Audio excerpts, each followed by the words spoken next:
Génie et brutalité, intelligence et intrigue, christianisme et carnage. C'est l'Empire des Lumières, baigné d'obscurantisme.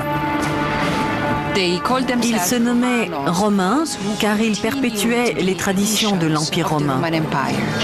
Sous la férule de souverains au pouvoir absolu, guidés par des architectes repoussant les limites de la technologie romaine, les Byzantins ont construit l'aqueduc le plus long de l'Antiquité tardive, des murailles pratiquement invincibles et une monumentale cathédrale coiffée d'un dôme défiant les lois de la nature. Une église aux proportions sans précédent a été érigée comme par magie. Mais l'héritage romain a un prix. Il a aveuglé 14 000 hommes, laissant un œil à un homme sur 100. L'Empire byzantin est la civilisation dominante de l'âge des ténèbres. Mais après un millénaire d'hégémonie, ses exploits technologiques ne suffiront plus. Son antique rayonnement s'éteindra dans le fracas de la guerre moderne.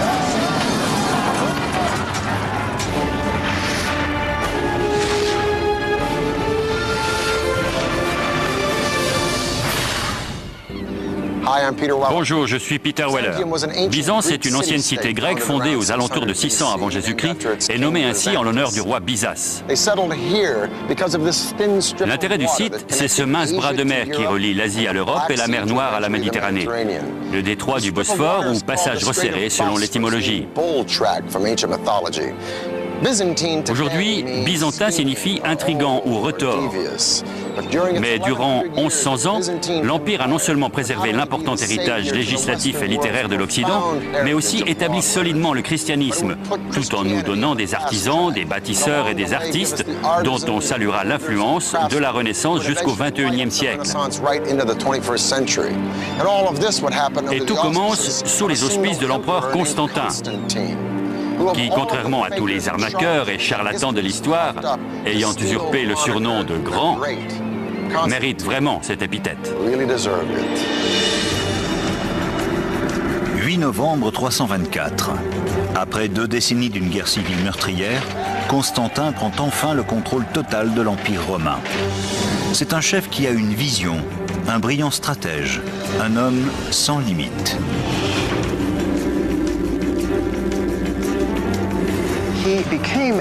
Il est devenu empereur grâce à ses propres manigances. Il est impitoyable dans l'exercice du pouvoir.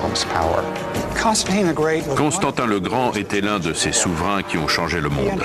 Il avait hérité d'un empire romain divisé en deux. Constantin va réunifier le vaste empire et régner sur ses parties occidentales et orientales.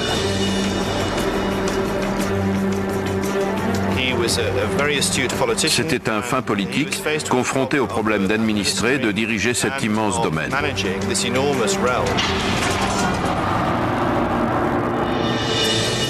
6 semaines seulement après son accession au trône, Constantin se rend aux frontières de l'Empire, dans un endroit isolé de la Turquie actuelle. Constantin a pris une lance pour tracer le plan de la ville dans la terre. Son entourage était confondu devant la taille du projet. Il aurait dit « J'irai aussi loin que celui qui me guide le voudra ». Cette ligne deviendra la frontière de la nouvelle capitale impériale, la Nouvelle Rome. Et de ce croquis naîtra une brillante cité, cœur d'un grand empire. Elle prendra le nom de Constantinople, la ville de Constantin.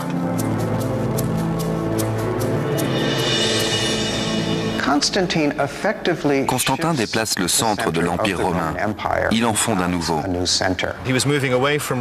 Il s'est éloigné de Rome et de ses anciennes rivalités, de ses querelles intestines, de ses droits acquis, pour créer une ville qu'il pourrait façonner. La nouvelle cité de Constantin est édifiée grâce aux techniques perfectionnées sous l'Empire romain. Il y a eu une vaste campagne de construction. On bâtissait des forums, des marchés, des édifices à l'image de l'ancienne Rome. Mais le règne de Constantin présente une particularité exceptionnelle. Au contraire de ses prédécesseurs, il va exploiter le pouvoir d'un autre roi, Jésus-Christ. Le christianisme est en plein essor. Il y a une large présence chrétienne dans l'Empire et la simple reconnaissance de cette présence était un geste politique logique. Le christianisme orthodoxe était le fondement de la création et de l'existence de Constantinople.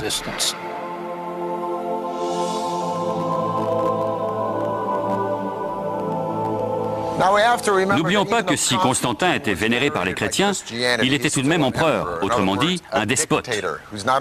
Il a tué son fils, son beau-fils et sa deuxième femme lors d'un voyage en Italie. Alors quand monsieur veut une ville, pas question de la lui refuser. Mais comment attirer des gens dans une ville poussiéreuse de l'arrière-pays nommée Byzance? Tout d'abord, il faut la rebaptiser en lui donnant son nom. Et deuxièmement, comme tous les empereurs romains, la reconstruire. Si Constantin pouvait se lever d'entre les morts et voir la réussite d'Istanbul, avec ses 12 millions d'habitants et ses 2 millions de touristes par an, il n'en reviendrait pas. Car en 337, à sa mort, la ville n'est qu'à moitié terminée. Et il y a un gros problème.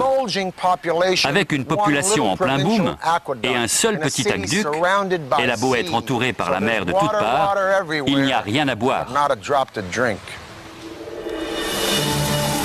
Au milieu du IVe siècle, la ville meurt de soif.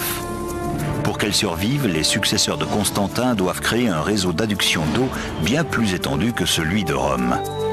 Ils vont accomplir l'une des plus grandes prouesses techniques du monde antique.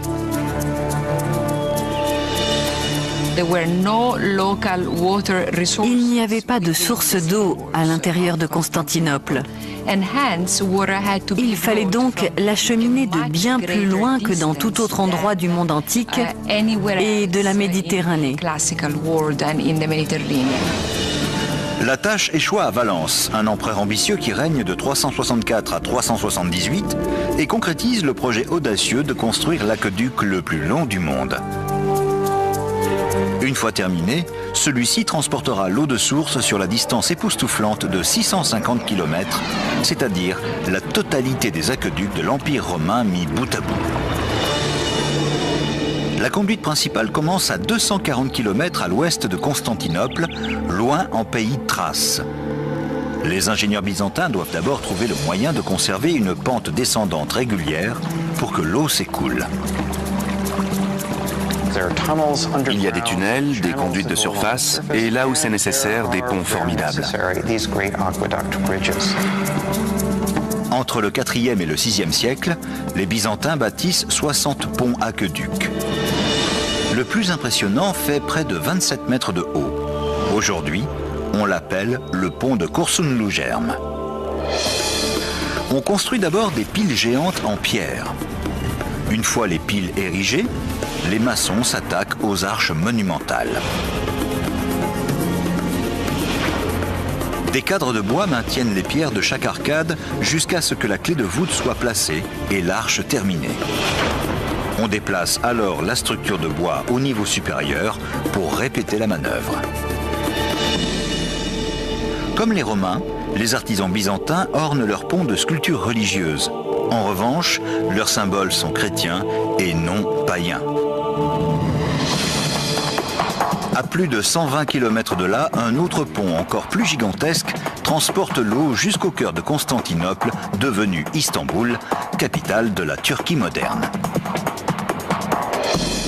Je me tiens sur l'aqueduc géant construit pour l'ancienne Constantinople sous le règne de Valens. Un nom qui évoque le pouvoir, Valens.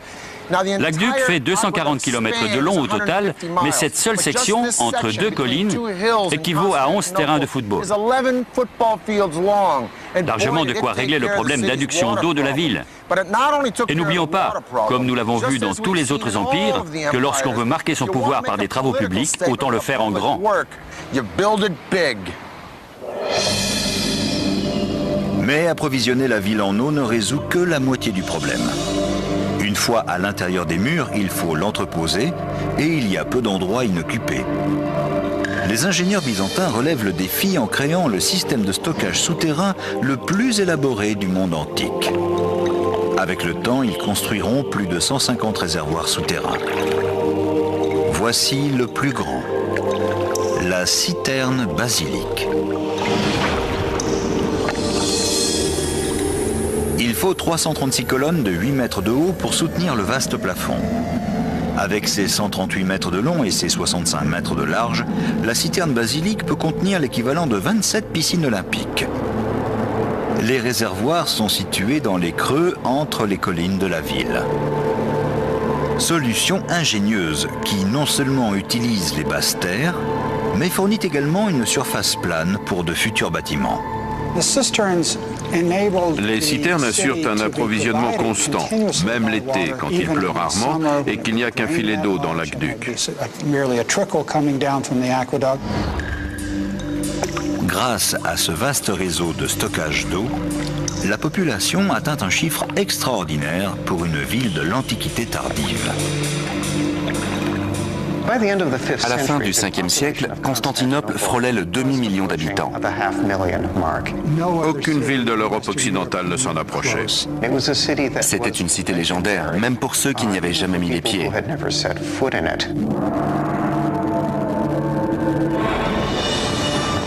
Mais bien loin de là, dans les steppes d'Asie, une lame de fond se prépare à déferler sur l'Europe. La vague est portée par un certain Attila, dont l'armée sera bientôt aux portes de Constantinople. Seul un coup de génie militaire, le plus grand système défensif de l'Antiquité tardive, sauvera la ville. Tandis que l'Occident décline, l'Orient et Constantinople rayonnent. Le seul hic, c'est que plus la ville s'enrichit, plus elle attire les tribus nordiques en maraude. Après avoir attaqué l'Italie, celle-ci regarde vers elle avec convoitise. Constantin le Grand avait tracé les contours de l'Empire byzantin. À présent, les Huns veulent l'effacer. Les textes contemporains qui les décrivent comme débraillés, horribles, affreux, bestiaux, prouvent la terreur que les Huns inspiraient à la population. Mais les Byzantins ont un plan pour les repousser. Perché au bout d'une péninsule, Constantinople possède des avantages stratégiques sur Rome, l'ancienne capitale exposée et sans défense. Pour barrer la route à l'ennemi, Constantinople doit protéger sa fragile frontière occidentale par de redoutables fortifications. La solution ? Les remparts les plus solides, les plus sophistiqués jamais construits, le mur théodosien. L'ironie de l'histoire a attribué la plus grande prouesse technique militaire de l'Antiquité tardive à un empereur qui n'était qu'un enfant à l'époque de sa conception, Théodose II. L'édification des défenses de Constantinople débute alors que Théodose n'a que 11 ans. C'est à son préfet, Antémius, que revient l'honneur d'avoir dirigé leur construction. Les Romains édifient des remparts depuis des siècles, mais les ingénieurs byzantins font face à un défi de taille. Constantinople repose sur une faille et les tremblements de terre sont une menace permanente. Comment construire de manière à résister à un séisme ? Réponse, avec du mortier de chaux. Les Romains d'Occident utilisaient du béton, ce qui crée un mortier dur comme la pierre, rigide une fois pris. Le mortier de chaux est plus souple, ce qui permet au bâtiment de s'affaisser sans s'écrouler. Dans le brillant projet des Byzantins, le mortier de chaux alterne avec des bandes de briques et de pierres. On monte d'abord 2 murs de pierre taillée, comblés de débris de briques et de mortier. Pour lier les couches de pierre et de débris, des bandes de 5 briques d'épaisseur sont disposées dans la largeur de la muraille. L'avantage, c'est que ça donne une certaine flexibilité en cas de séisme mineur. L'addition des briques brise l'uniformité du mur, ce qui lui permet d'absorber les chocs sans s'effondrer. Grâce à cette technique de couches successives, les Byzantins édifient une barrière monumentale de plus de 10 mètres de haut, épaisse de 5 mètres et dotée de 96 tours géantes de 20 mètres ou plus. Sera-t-elle suffisante pour tenir les Huns à distance ? Le général Sherman disait des Comanches, les meilleurs cavaliers de son temps, qu'ils étaient à cheval depuis si longtemps qu'ils ne savaient plus marcher. Eh bien, les Huns étaient les grands-parents des Comanches. Ils mangeaient, vivaient et mouraient à cheval.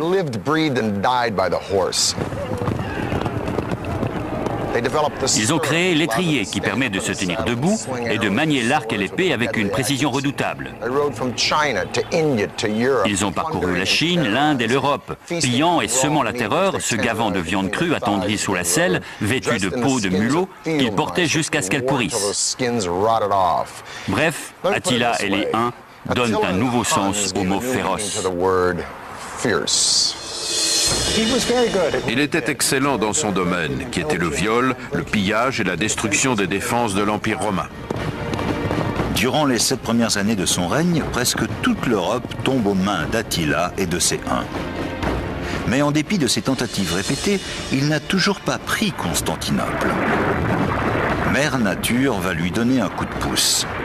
En 447, une série de séismes catastrophiques, bien plus violents que tout ce que les ingénieurs byzantins avaient envisagé, ébranlent la ville.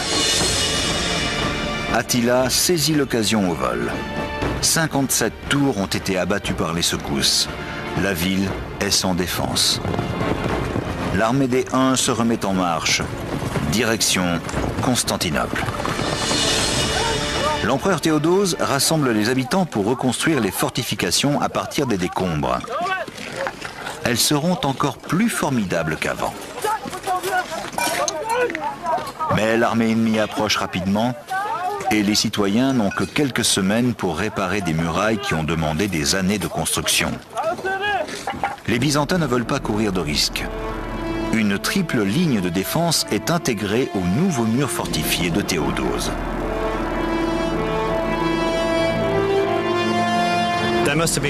Ça demande une énorme planification, un grand génie technique. Pour l'époque, c'est le système le plus complexe et le plus étendu du monde en dehors de la Chine. Premier obstacle, d'énormes douves. Derrière, une terrasse extérieure. Ensuite, un tout nouveau mur d'enceinte de 3 mètres de haut et de 2 mètres de large. Enfin, la ligne de défense la plus impressionnante, le redoutable mur intérieur d'origine, reconstruit et renforcé par ses 96 tours.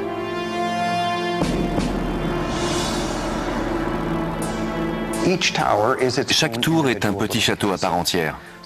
Pour conquérir la cité, il faut traverser les douves, le mur extérieur et le mur intérieur, 3 lignes de défense, puis prendre chacun des petits châteaux un par un. C'est un système très intelligent vu la technologie de l'époque. Tous les angles sont couverts. Les travaux sont achevés juste à temps. En franchissant la crête d'une colline, les éclaireurs Huns découvrent la forteresse imprenable de Constantinople. Attila n'entrera jamais dans la capitale byzantine. Le mur garantissait la sécurité de la ville. L'Empire byzantin a souvent été attaqué au cours de son histoire, mais les envahisseurs ont toujours été arrêtés par les remparts de Constantinople. Durant 1000 ans, le mur théodosien s'ouvre à l'Empire byzantin des Huns, des Arabes, des Russes et des Turcs. Le fait que Constantinople ait survécu aussi longtemps est dû en majeure partie à son mur d'enceinte, pratiquement imprenable. Après l'achèvement des fortifications terrestres, les ingénieurs byzantins veulent sauvegarder la ville de toute menace venue de la mer. Ils conçoivent un projet ambitieux et redoutablement efficace. Une chaîne géante, l'une des plus gigantesques du monde. Les forgerons commencent par fabriquer une énorme chaîne de fer d'une longueur équivalent à environ 5 terrains de football.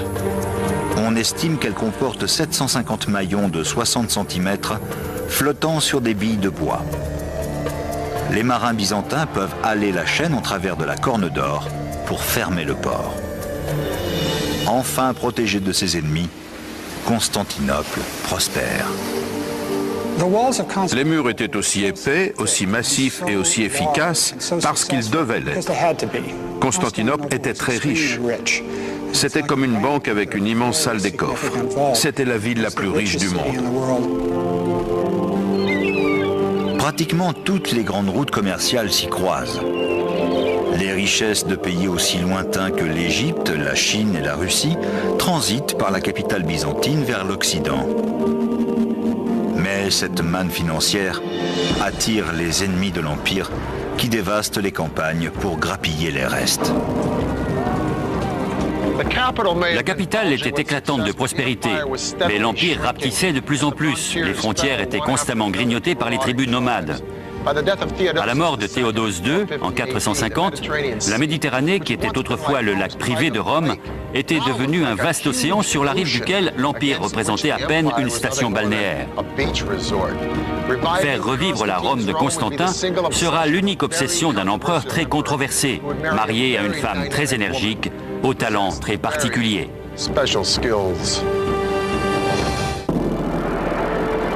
Au cours du 5e siècle, l'Empire romain d'Occident se désintègre inéluctablement sous la poigne de fer des tribus barbares. En 476, le dernier empereur abdique. Pour beaucoup, c'est la fin de l'Empire. Mais est-ce vraiment le cas? Car au même moment, à Constantinople, l'Empire d'Orient est florissant. Et en 527, un empereur du nom de Justinien monte sur le trône. Non seulement il tient à codifier le droit romain, mais il veut également reconstituer l'Empire de Constantin. Justinien Ier, empereur de l'âge d'or byzantin, est un outsider. Il a la chance d'être le neveu d'un soldat à qui une brillante carrière a permis d'accéder au trône. Justinien était né à la campagne dans l'actuelle Serbie. Il était venu chercher fortune à Constantinople avec son oncle Justin. Ses 40 ans de règne sont marqués par une intelligence brillante, une éthique de travail sans précédent et une brutalité implacable. 2 ans avant son accession au trône, Justinien épouse une femme superbe et déterminée, Théodora. Il n'y a qu'un problème. Théodora est une ancienne danseuse et courtisane. Pour effacer son passé douteux, Justinien lui offre une promotion. Le jour de son couronnement, il la nomme co-impératrice. Son élévation au pouvoir provoque une onde de choc dans l'aristocratie. On dit que c'était une prostituée qui travaillait près de l'hippodrome, qui dansait avec les ours, et je ne sais pas ce que ça implique, mais ce n'était pas bien vu. Elle avait une vie sexuelle très active. Ensemble, Justinien et Théodora vont gouverner l'Empire en égaux. Elle devait être très intelligente, avoir une volonté de faire et exceller en politique de cour. Justinien pressent qu'il laissera un héritage basé sur la restauration des frontières de l'ancienne Rome. À l'ouest, il commence par reprendre les territoires perdus au cours des ans. À Constantinople, il se lance dans de vastes campagnes de travaux. L'ennui, c'est que pour les payer, il lève des impôts monstrueux, tout aussi populaires à l'époque qu'ils le seraient aujourd'hui. De surcroît, il veut contrôler ou supprimer toute forme de célébration païenne. L'étude des anciens philosophes d'Athènes, le jeu, la prostitution, l'adultère, l'homosexualité, les chrétiens qui ne pensent pas comme lui, et les juifs. Il n'a pas beaucoup de fans. Et alors, il est empereur. Il se fiche de sa cote de popularité. Grave erreur.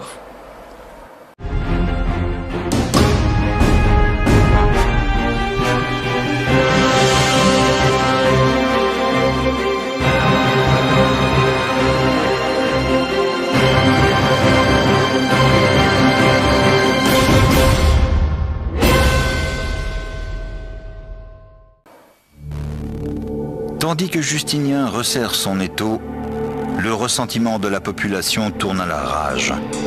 Et contrairement aux autres civilisations où les masses n'ont pas de lieu pour exprimer leur colère, les Byzantins ont l'hippodrome. C'est le cœur de la vie sociale de Constantinople. Conçu comme un stade pour les courses de chars, il peut accueillir jusqu'à 100 000 personnes. Sa construction s'est étalée sur 2 siècles. Une tâche colossale, exigeant chacune des techniques du bâtiment connues à l'époque.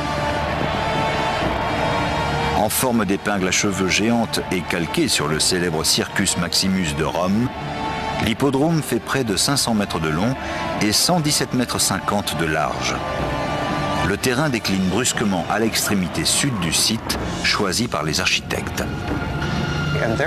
Ils ont construit des soubassements voûtés comme dans la Rome antique, afin de créer une plateforme au bon niveau.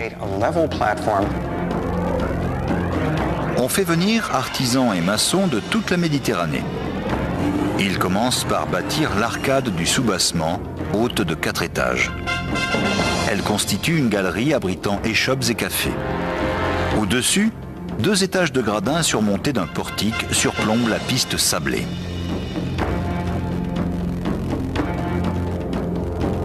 Comme tous ses prédécesseurs, Justinien trône dans une loge appelée Castisma, qui offre aux citoyens un rare aperçu de leur souverain.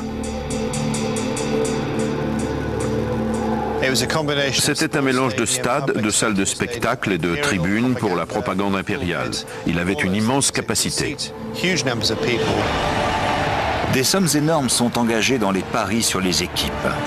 Les bleus, les verts, les rouges et les blancs. Ils représentaient les factions politiques. Aujourd'hui, on se dispute autour des résultats des matchs de foot.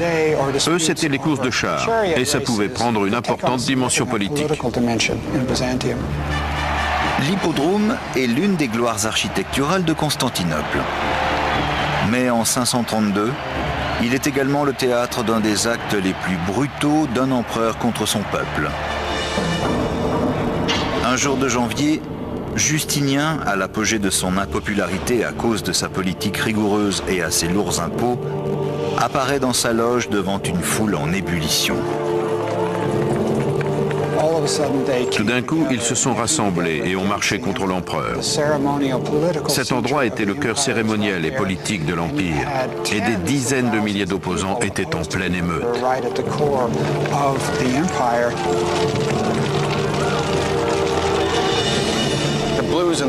Les bleus et les verts n'étaient pas des bandes rivales. C'étaient des factions englobant aussi bien des voyous des rues que des politiciens ou des aristocrates. Et lorsque des milliers d'entre eux ont envahi l'hippodrome au cri de « Nika, Nika, victoire, victoire » pour protester contre les impôts écrasants, c'était comme si la droite et la gauche s'étaient retrouvées au Stade de France pour manifester ensemble, ce qui ne serait pas une si mauvaise idée. Malheureusement, la grogne a tourné à l'émeute et l'émeute à l'insurrection. Une semaine plus tard, un tiers de la ville était en cendres. Justinien a eu tellement peur qu'il a failli s'enfuir. Dieu merci, il avait une femme de tête. Il était prêt à gagner la rive asiatique du Bosphore, mais Théodora, ancienne actrice et prostituée, lui a dit « Je ne vais pas tout abandonner maintenant, bats-toi ». Et il l'a fait. Les paroles de Théodora font mouche. Les représailles de Justinien seront calculées et terribles. Il envoie ses généraux rassembler une troupe qui marche sur l'hippodrome. La fin de la sédition Nika est un événement de proportion biblique. Justinien appelle les rebelles à se réunir dans l'hippodrome, suggérant qu'il pourrait leur faire des concessions. C'est un piège.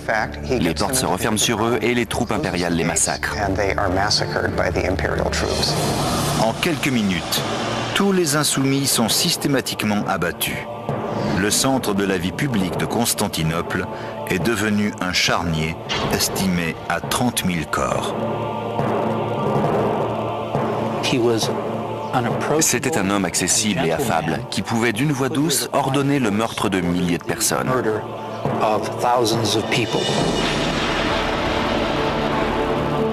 La capitale est en ruine, mais Justinien y voit une occasion à saisir. Il va la reconstruire et en faire un hommage éternel au pouvoir absolu, le sien.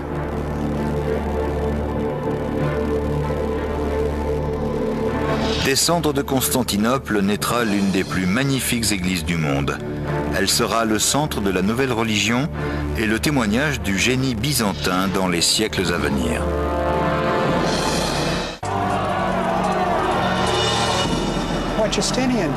Après avoir maté la rébellion, Justinien a immédiatement entrepris de moderniser la ville. Et il a proclamé qu'il tenait les rênes et que tout allait bien dans l'Empire romain. Justinien n'est pas connu parce qu'il était impitoyable. Nous nous souvenons de lui parce qu'il nous a légué un somptueux héritage architectural. La priorité de l'empereur est de rebâtir la principale cathédrale de la ville, l'église de la Sainte Sagesse, Sainte Sophie, qu'on appelle aujourd'hui Hagia Sophia. Il charge les architectes Isidore de Milet et Antémios de Tralles de sa construction. Respectivement professeurs de physique et de mathématiques, excellents théoriciens, ils n'ont pas une grande expérience du terrain. Les architectes de Sainte-Sophie n'étaient pas les meilleurs de leur temps. Pour le meilleur ou pour le pire, ils étaient professeurs. Nous autres, professeurs, n'avons pas toujours les connaissances pratiques. Pourtant, Justinien leur laisse carte blanche. Il n'a que deux exigences, que la cathédrale soit terminée le plus vite possible et qu'elle ne ressemble à aucun autre monument sur Terre. Les travaux démarrent 6 semaines à peine après la sédition de Nika. Il fallait des années pour former des équipes d'ouvriers, pour rassembler tous les matériaux de construction nécessaires à un projet de cette envergure. Justinien l'a fait pratiquement dans la seconde. Isidore et Antémius proposent un projet de conception révolutionnaire et de proportions gigantesques. Ils veulent créer la plus grande coupole du monde, 32 mètres de diamètre. Pour cela, ils vont perfectionner un élément architectural inventé par les Romains, mais jamais parfaitement réalisé, le pendentif. Il faut d'abord construire 4 arches massives pour soutenir le dôme. Viennent ensuite les pendentifs, des triangles sphériques qui permettent de couvrir un espace de plan carré avec une coupole de plan circulaire et de répartir son poids uniformément sur les 4 arches. L'addition de demi-coupoles, plus petites, ouvre un espace encore plus vaste.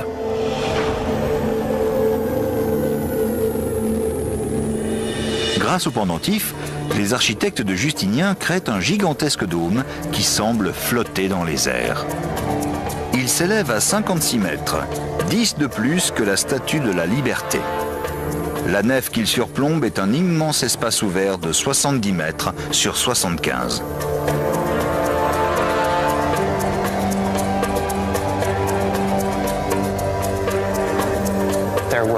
Il y avait 100 équipes de 100 ouvriers, dont la moitié travaillait du côté nord de l'édifice et l'autre du côté sud, rivalisant entre elles pour ériger la grande église. Une église de dimension jamais vue surgissait comme par magie, plus vite que n'importe quel bâtiment de l'époque et de cette taille. Hagia Sophia est consacrée en 537. Moins de 6 ans après la pose de la première pierre. Justinien était très fier de son église, à juste titre. C'était une grande idée, un grand projet conceptuel. Sa réalisation, l'édifice lui-même, était risqué. Un constructeur plus averti et plus pragmatique aurait compris qu'un dôme de cette taille, avec les matériaux disponibles en si peu de temps, serait au mieux dangereux. Avant même la fin de la construction, les piliers soutenant les arches commençaient à gauchir et à s'écrouler. 20 ans plus tard, le dôme s'effondre lors d'un séisme. L'architecte Isidore le Jeune, neveu du premier, est chargé de sa réfection. Il solutionne le plus grave défaut en surélevant le sommet, car une poussée plus verticale sur un dôme plus haut s'appuie sur le sol qui forme un bon support. Un dôme aplati, trapu, dont la poussée est horizontale, refoule le poids sur les côtés et boum, tout s'écroule. Isidore rehausse donc le dôme de 6,40 mètres et voilà le résultat. Sa conception novatrice n'est pas l'unique raison de la célébrité de Sainte-Sophie. Les colonnes sont délicatement ornées des monogrammes de l'empereur et de son épouse. Il ne nous est jamais permis d'oublier que c'est le grand œuvre de Justinien et de Théodora. L'empereur Justinien a créé un centre religieux et solidement établi Constantinople comme capitale de la chrétienté. Il a utilisé un architecte pour faire passer un message important. Et c'est un message important. La plus grande église de la chrétienté, le dôme le plus vaste du monde jusqu'à la Renaissance. Un édifice qui écrase les thermes de l'ancienne Rome et tous les grands temples de l'Antiquité. À la fin de son règne, l'Empire byzantin a atteint sa taille maximale. Il comprend la Syrie et la Palestine, l'Asie mineure, l'Italie, la Grèce et au sud, l'Afrique du Nord et l'Égypte. Mais le peuple paie le prix de l'expansion. Les constantes campagnes militaires de Justinien, associées à son obsession de reconstruire la capitale, ont quasiment réduit l'Empire à la faillite. L'Empire ne s'est jamais remis de la mégalomanie de Justinien. Il est peut-être symbolique que le dôme de Sainte-Sophie se soit écroulé. Comme il a repoussé trop loin les limites politiques de l'Empire, il a repoussé trop loin celles de l'architecture.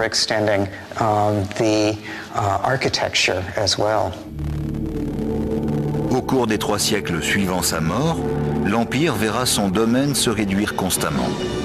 Mais Constantinople demeure un havre de sécurité dans le chaos. Et au Xe siècle, les Byzantins renouent avec la gloire militaire, équipés d'armes à la technologie de pointe et menés au combat par le plus fin stratège ayant jamais ceint la couronne.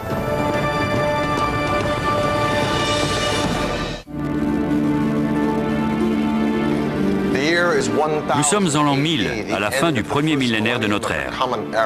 En Europe, le pouvoir s'est déplacé au nord, en France et dans le Saint-Empire romain germanique.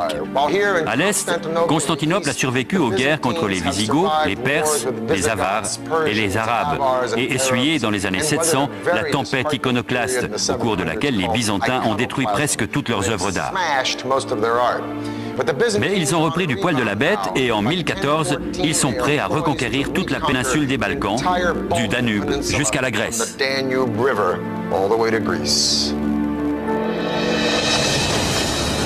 Celui qui dirige la Renaissance byzantine est Basile II. Homme du peuple, c'est le génie militaire le plus brillant de l'histoire de l'Empire.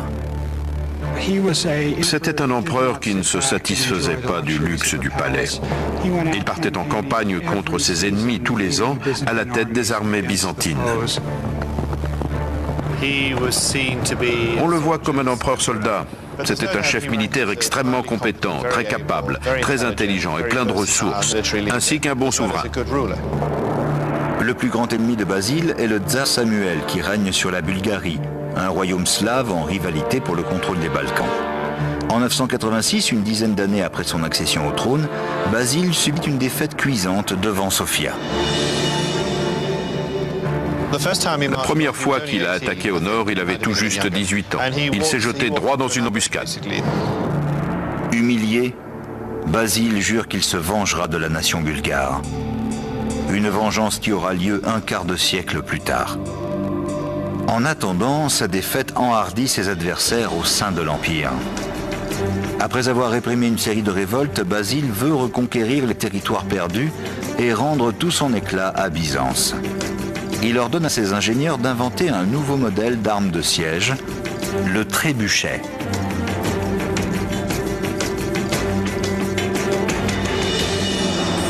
Sa conception est basée sur des principes simples. À l'aide de cordes, les servants arment une verge en bois équipée d'une fronde. L'avant et les côtés du cadre de bois sont couverts de peaux d'animaux fraîchement tués pour les protéger des flèches enflammées. Il y a une verge et un lance-pierre articulé. À cause de la différence de longueur entre les deux extrémités de la verge, la vitesse de projection est maximisée. On pouvait donc lancer des poids considérables à de très grandes distances. Et comme Basile n'est pas homme à faire les choses à moitié, le trébuchet de ses ingénieurs peut soulever des pierres de plus de 180 kg et son maniement nécessite une force colossale, pas moins de 400 hommes. Avec les meilleurs soldats et l'engin de siège le plus efficace du monde, l'armée byzantine est invincible. Et après des années sur les champs de bataille, Basile a inculqué la férocité et la discipline à ses hommes. Et il a la réputation d'être dur mais juste. Et quand les soldats ont foi en leur chef, ils se battent mieux. Il interdit à ses hommes de briser les rangs et les sermonne sur la nécessité d'être prêt à tout instant. Son armée se déplace à la vitesse de la lumière sur tout type de terrain.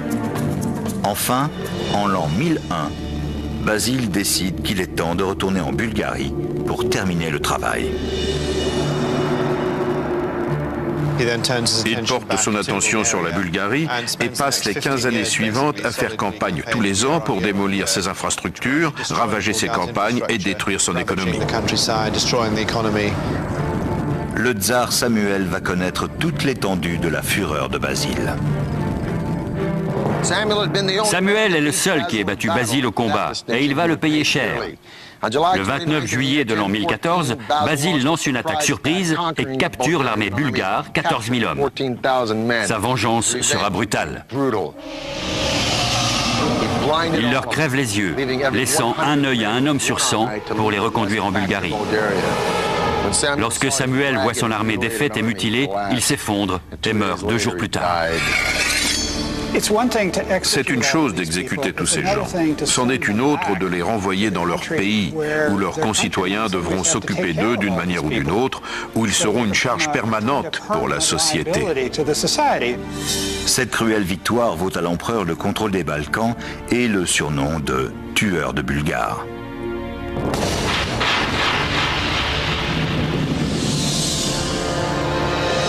En 1025, à la mort de Basile, les Byzantins sont à l'apogée de leur pouvoir.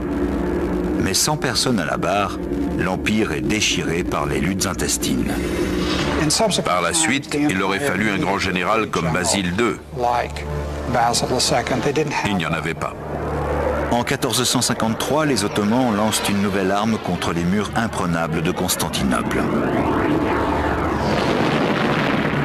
La pierre et les briques ne résisteront pas au feu des canons. La poudre et le canon ont changé les lois de la guerre. La Constantinople byzantine avait été construite pour un mode de combat devenu obsolète au XVe siècle. Les murs fortifiés de Constantinople, qui avaient tenu 1100 ans, sont franchis. Désormais, la reine de l'Orient s'appelle Istanbul. C'est la fin de l'Empire byzantin. Mais ses innovations et ses prouesses techniques témoignent d'une civilisation magnifique qui a emprunté à Rome le livre des bâtisseurs d'empire et y a ajouté ses propres pages. Ce qui est fascinant dans l'Empire byzantin, c'est que lorsqu'on parle d'empire, on pense puissance politique. L'Empire byzantin doit être compris comme une puissance culturelle. C'était une société intellectuelle très sophistiquée. Les religieux grecs s'intéressaient à la littérature ancienne, ils conservaient d'anciens textes. On dit souvent que la chute de Constantinople et l'envoi de ses livres en Occident ont contribué à l'avènement de la Renaissance.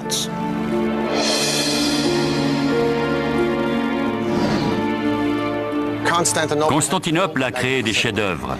Elle a catapulté le christianisme au firmament. Elle a façonné les lois du monde occidental. Elle a préservé l'héritage du savoir de l'Antiquité. Mais l'Empire byzantin a disparu pour de bon. C'était Peter Weller.